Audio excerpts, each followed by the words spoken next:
This program will cover the following learning objectives. Mainly, we will concentrate on structure, and we will use the structure and put it and create objects that will be stored in arrays. So it will be a combination of structures and arrays. Secondary effects, obviously, since it's an application, is going to be menu driven, so we're going to have some loops. We're going to have some conditional statements. Since this will be an inventory control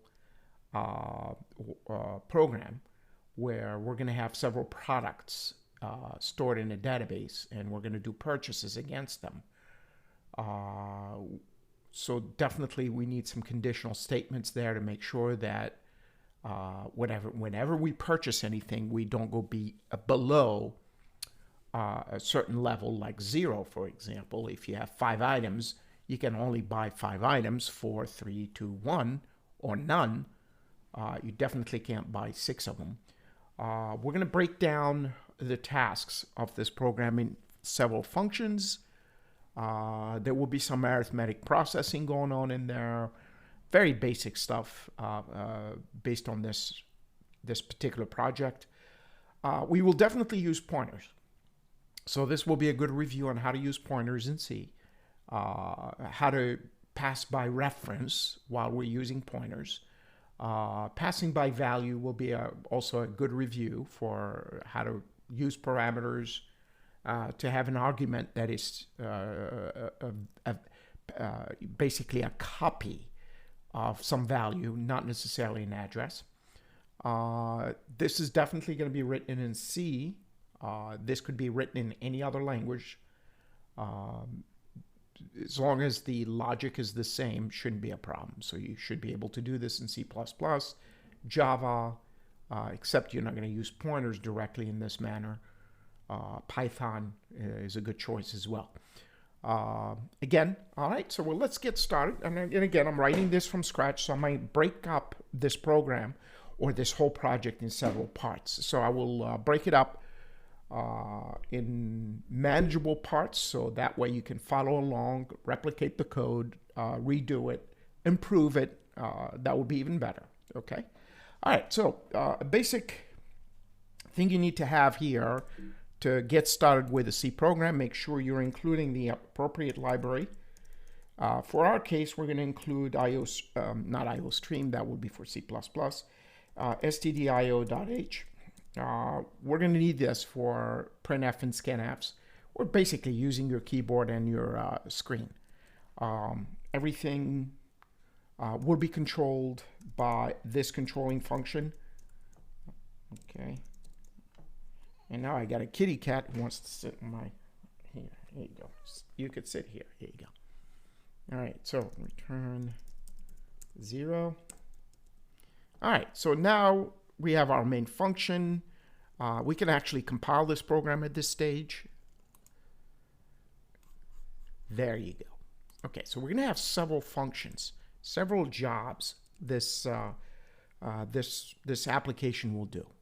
One of them, we need a menu. It's going to be a menu driven. So I like my menus to return an integer. That way you'll have several choices as to what you want to do.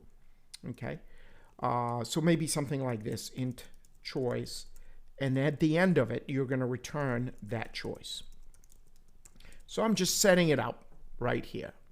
Okay. In between these two, I'm going to sandwich an actual menu. Okay.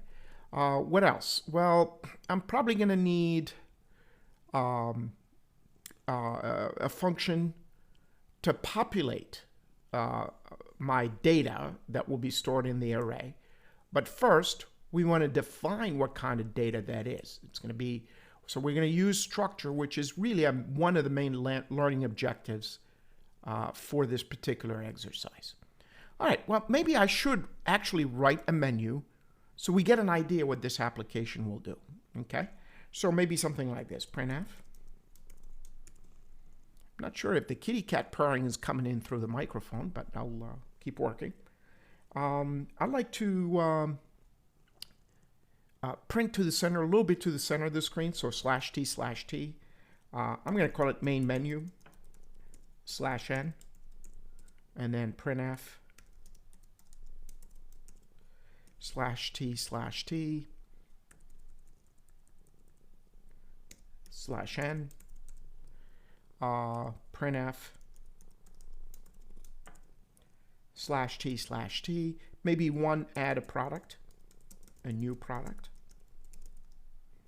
to the database, right? So then next we would like to see all the products. So printf /t/t to view all products /n. How about finding a particular product and view, we're missing an E here. Yeah, well, we'll incorporate that when we're ready to purchase. So let me just, so maybe purchase a product. Printf /t/t 3 purchase a product.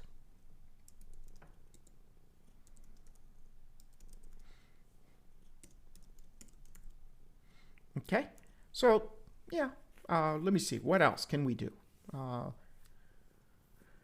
View all products, purchase a product. I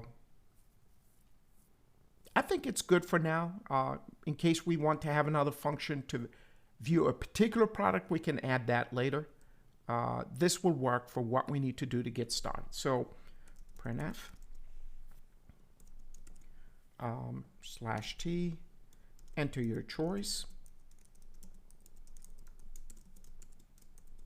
Something like this, and then we'll do a scanf. And that would be a %d, this is an integer, and %choice. Okay, right, so this is our menu. We can test it quickly if it works. We could call the menu. So I need, since it's returning an integer, I need something of type integer to receive it. So for now, int option equal menu, and let's see how that behaves. So I can compile and run now to see how this works. Compile and run, there you go. And this is what you get, right? So we're calling it from main, which is our controlling function, and it's calling an external function called menu, right? So it's gonna run that, so whatever we do, that's what we return. Perfect. We would like this to be actually in a loop. That way we could stay or leave the application. So for that, maybe you need an extra option to remain or exit the application. So printf. So if you picked anything at 1, 2, 3, maybe you should remain. If you picked /t/t 4 and you picked 4 to exit, then fine. We'll make that our exit condition from the application. In that case, maybe we need to do something like this. So let's declare option anyway. And let's do a do while loop here to control this. So we'll do a do, and we'll have a while loop here. And this will be based on the fact that option is not equal to 4. Now, obviously, inside the loop, you're going to have to set a value for option based on what you pick from the menu. So now is a good place to call the menu option equal menu semicolon. So now we know what's in the loop. So this allows us to remain in the loop or leave the loop if we meet this condition. Okay, so that means if it is 4, we're going to be out of the loop. If it's not 4, if it's any number at this stage, 1, 2, 3, 5, -3, 0, any of these numbers, and I will remain in the loop. Only 4 will kick me out. We will filter out all of the other values that you could enter as a user later on. So for now, just let's make sure this works. So we compile and run. Let's see here. I'm getting an error. It's saying printf, so I must have written printf the wrong way, right here. Perfect. So good. Let's compile and run again. And there you have it. So now we have a menu. So if I pick 1, I'm going to remain here. If I pick 2, I'm going to remain here. If I pick 3, no problem. If I pick 99, I will still be here. 0 will be here. The only way out is 4. Okay, good. Now, if you noticed, every time we display to the screen the next bunch of characters, so it kind of got busy. Wouldn't it be nice every time before you call the menu, you clear the screen? Yes, in Windows, you could do something like this. System, CLS. This will clear the screen, okay? Now, you may not be able to see what you entered, so maybe a system pause here to hold the screen for a minute could be very helpful right here. We'll see later on where else we can move it. But for now, let's see how this behaves with these two statements right there. So let me compile and run. Okay. So if I pick 1, notice my system pause is saying press any key to continue. I'm going to hit the space bar and notice it cleared. Now I have the menu back without any clutter on my screen. So 2, and there you have it.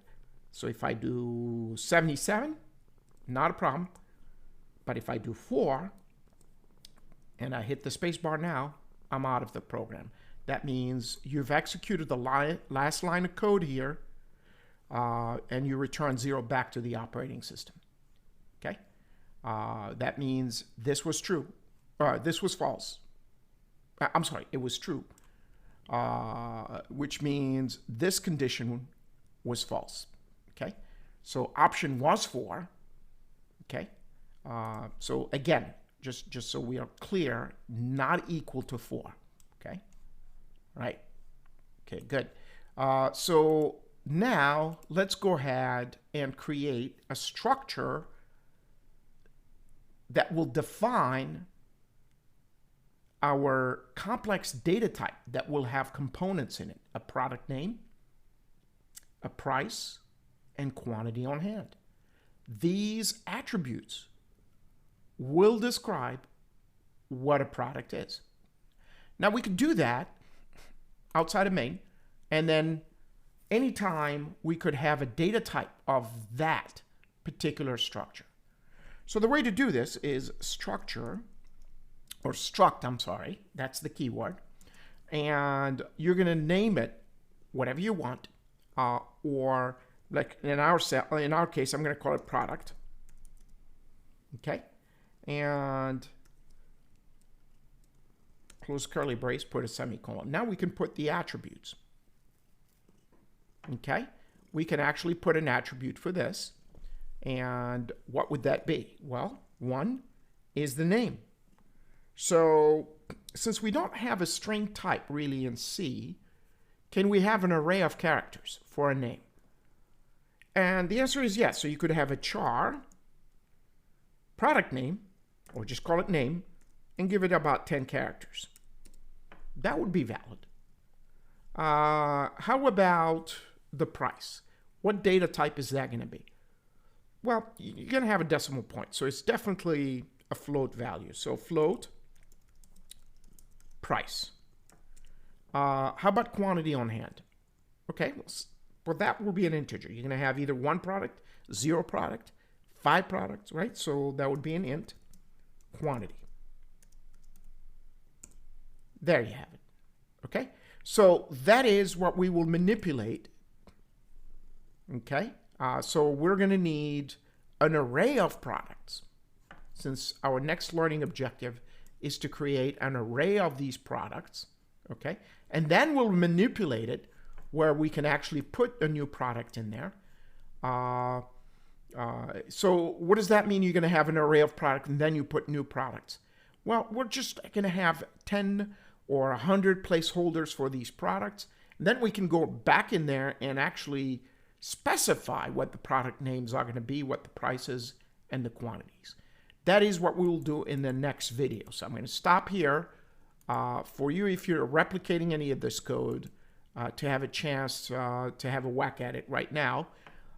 And then we move on to part 2, where we will declare an array of these products, and then we will at least work out the first function that will add a new product within that array. And then we can go back and rerun this program and add more products within that array.